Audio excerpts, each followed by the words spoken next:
Welcome guys sa ating panibagong video. So today guys, kung makikita nyo ay nandito tayo sa aking GoTime bank account.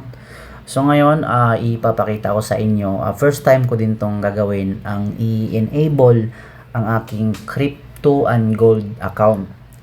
So kung meron na kayong GoTime account, pwede nyo rin siyang i-enable ang inyong crypto and gold account para kung gusto nyo mag-trade ng ganitong cryptocurrencies and gold, pwede kayong mag-trade. So first, punta tayo sa crypto and gold and all crypto, and then activate your Go Crypto account. Click lang natin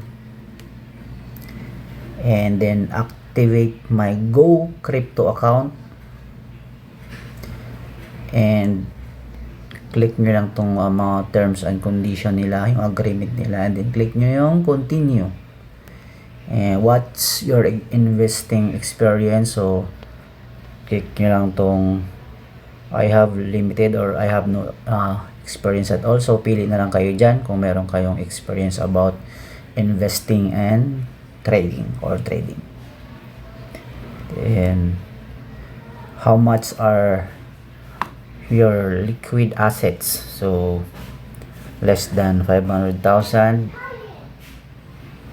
up to 10%. I don't want to lose. And then how long year? So pili na lang kayo.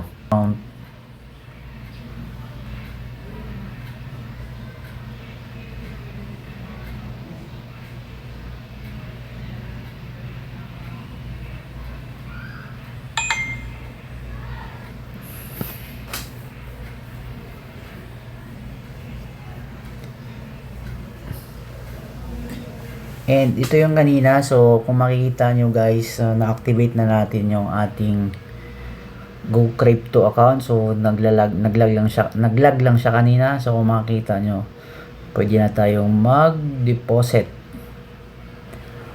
or mag-trade dito. Ayan, kung makikita nyo dito, add money to your Go Crypto wallet. So, ganun lang guys. Ganun lang kabilis. So, thank you for watching.